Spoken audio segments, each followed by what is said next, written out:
Let's get on to the policy issue I want to talk to you about. You've been agitating on immigration for a long while, especially when we have such a housing crisis in this country.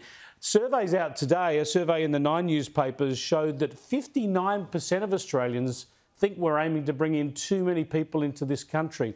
This is fascinating because we are looking at numbers in the coming years higher than we've had since the post-war era, also at a time when there is a housing crisis and we're expecting unemployment to increase in coming months. Chris, I think it's even higher than 59% when I talk to people and I see how they're struggling. People can't get housing, the cost of living. It's just hard for people even to own their own home, to buy their own home, because of the high immigration levels we're bringing in, around about 7,000 a week. Then we have foreign investors buying up our housing to the tune of about $7 million a day. And we can't keep going the way that we're going. And people have had enough. This is all due to government policies. So they're saying, stop the immigration till we actually can give the services to the people of Australia that are here already. Look, the hospitals, the schools, the nursing homes, everything is bursting at the seams. Even our roads, our infrastructure, we can't cope with it anymore. Yet they are blind to it. The politicians are blind to it. And I'm saying not only the Albanese government, but the Libs were exactly the same as well. And I used to always have a go at them about high immigration levels that they were bringing into the country. Well, it's not just about raw numbers, right? We've got to be very careful about this because there are some industries who face skill shortages. We need some particular people to fill some of those gaps. So we've got to reduce the numbers. They can't be as high as what's been projected, but we've got to make sure we do bring in the right people who can help us address some of these skill shortages and things like the housing crisis that we're confronting. Chris, we've got a lot of people, probably around about 950,000 or 1 million people who are unemployed in this country.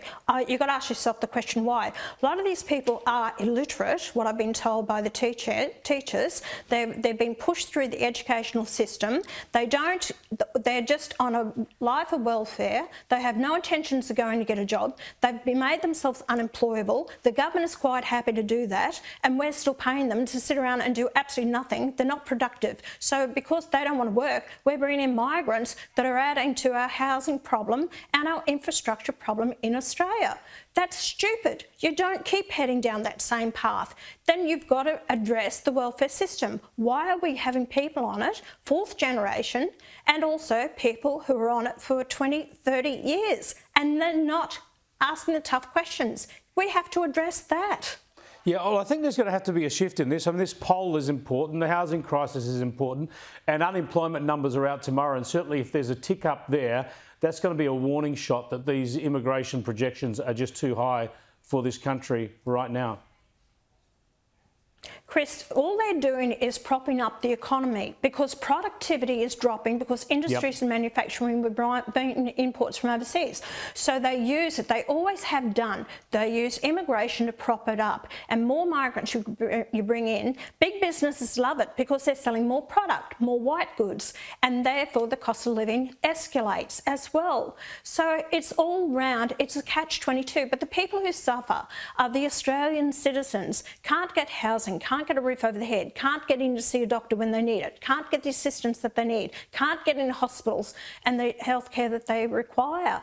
This is a problem that we have, and Australians have to understand and stop voting with your feet and start voting with your head and thinking about next time when you vote, and send a clear message to the major political parties. It's about your life, your way of life in this country, that so many people want to come here because they can see that we have a wonderful way of life.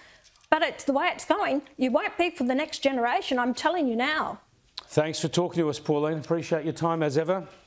Pauline Hanson there on immigration. She's been talking about it for a long while, of course, but I think we are facing a crunch point in this country with those numbers that are forecast. Unemployment going up, housing crisis, we've just been through it all. And I think the government's got to be very careful about this, and the coalition, how they manage this.